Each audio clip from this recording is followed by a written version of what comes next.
अमित एक बहुत ही होनहार लड़का था जो हमेशा ही ईमानदारी के साथ अपनी पढ़ाई पर ध्यान देता और हमेशा अपने पिताजी के काम में मदद भी कर दिया करता था।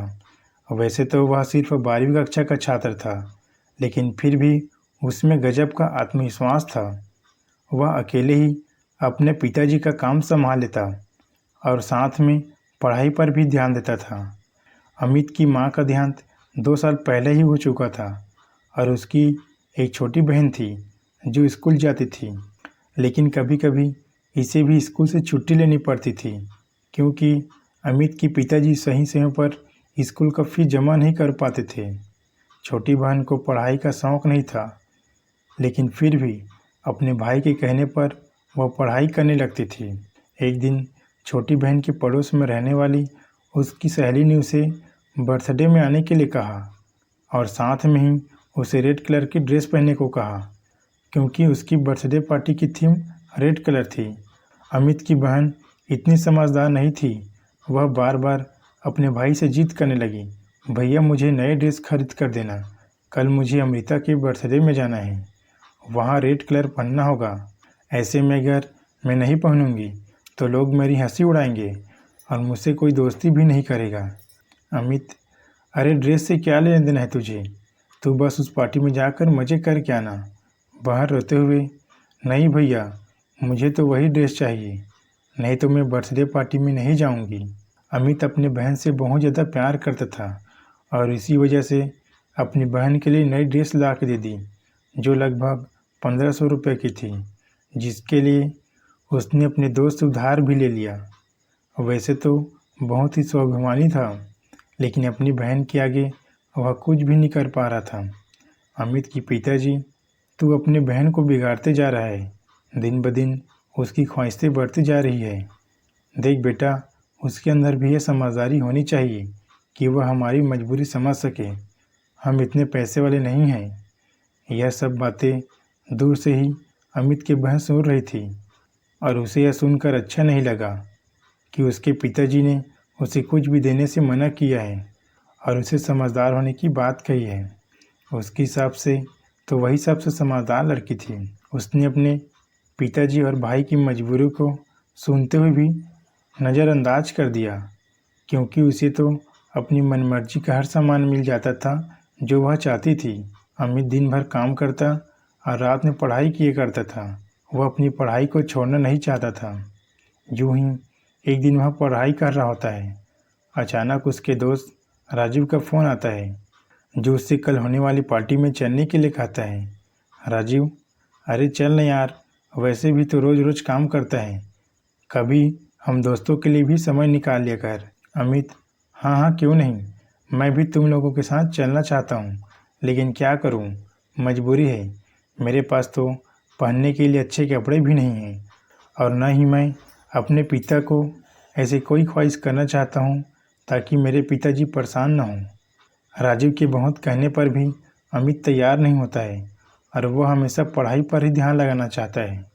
यह सब बात सोते हुए अमित की बहन सुन लेती है, जिसे थोड़ा थोड़ा अफसोस होने लगता है कि जो भाई उसके लिए सब कुछ करने के लिए तैयार है वह खुद के लिए कभी कुछ नहीं कर पाता है। ऐसे में अचानक अमित के पिताजी को किसी दूसरे शहर जाना पड़ता है जहाँ पर कुछ ज़रूरी काम आ जाता है। अमित की बहन, भाई मेरी सहेली बता रही थी कि शहर के मॉल में एक बहुत ही अच्छी प्रदर्शनी लगी है जहाँ पर बहुत तरह तरह के डिज़ाइनर कपड़े मिलते हैं, वह भी सस्ते दामों में। मुझे भी वहाँ से कोई अच्छी सी ड्रेस ला कर दे दो ना, जिसे मैं अपने बर्थडे में पहनूंगी और मेरी सहेलियों को नीचा दिखा सकूंगी।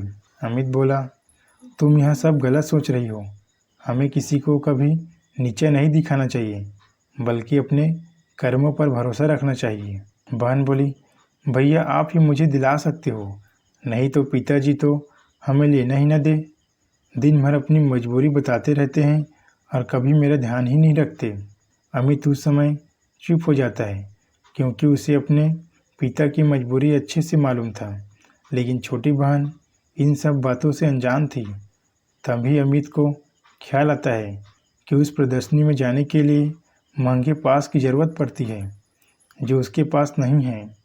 ऐसे में वह दौड़कर अपने गुल्लक को टटोलने लगता है और एक एक रुपया जोड़ने लगता है ताकि वह अपने बहन के लिए प्रदर्शनी का पास उपलब्ध करा सके।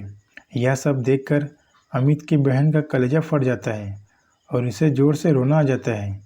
उसे रोता हुआ देखकर अमित दौड़कर बहन के पास आ जाता है। क्या हुआ? तुम इस तरह से क्यों रो रही हो? बहन रोते हुए, आज तक आपने हमेशा मेरी खुशियों का ख्याल रखा।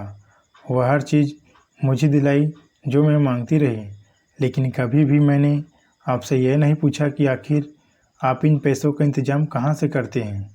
लेकिन आपको एक एक रुपये जोड़ते देखकर मुझे बहुत दुख हुआ। आप मेरी खुशी के लिए इतना कुछ कर सकते हैं, लेकिन मैं हमेशा स्वार्थी बनी रही। अमित, अरे इतना सोचने की ज़रूरत नहीं। आखिर मैं तेरा बड़े भाई हूँ। मैं नहीं करूँगा तो कौन करेगा? बस उसी वक्त अमित की बहन दौड़कर अपने बैग से एक चीज़ निकाल कर लाती है और अमित की आंखों में हाथ रख कर कहती है, मैं आपके लिए कुछ लेकर आई हूँ। इस बात से अमित चौंक जाता है और जैसे ही वह अपनी आंखों से अपनी बहन का हाथ हटाता है तो देखता है कि उसका बहन उसके लिए एक सुंदर सा शर्ट लेकर आई है। अमित आश्चर्य से, यह तो बहुत महंगी लगती है, पर तुम कहाँ से लेकर आई? बहन, आपने जो मुझे थोड़े थोड़े करके मेरे खर्चे के लिए पैसे दिए थे, मैं उसे ही जोड़ कर रखा था कि मैं आपके लिए कोई अच्छा सा ड्रेस लूँ। जब मैंने आपके दोस्त की बात सुनी और आपने उसे पार्टी में जाने के लिए मना कर दिया, बस मैंने उसी समय ठान ली कि मैं आपके लिए एक खूबसूरत सा शर्ट लेकर दूँ। उम्मीद करता हूँ आपको यह शर्ट पसंद आएगी। अमित खुश होते हुए, अरे यह तो बहुत ही अच्छा है। मैं तो सोच भी नहीं सकता कि मेरे लिए कोई इतना भी कर सकता है। बहन भावुक होते हुए, यह तो मेरी तरफ से एक छोटा सा तोहफा है, लेकिन आज तक आपने जो मुझे प्यार और सम्मान दिया उसकी तो कोई भी तुलना नहीं किया जा सकता। अब मैं हमेशा आपका और पिताजी का हाथ बटाऊंगी और कभी भी फिजूल खर्च नहीं करूंगी। वह सब बात सही है, जितनी चादर होती है हमें पैर उतना ही फैलाना चाहिए। बहन की समझदारी वाली बातों को सुनकर अमित की आंखों में आंसू आ जाता है और तभी पिताजी खड़ा होकर उन दोनों को देखने लगते हैं। अब पिताजी की आंखों में भी अमित के साथ साथ बहन के लिए भी गर्व की भाव आ जाती है और वे दोनों को गले लगा लेता है।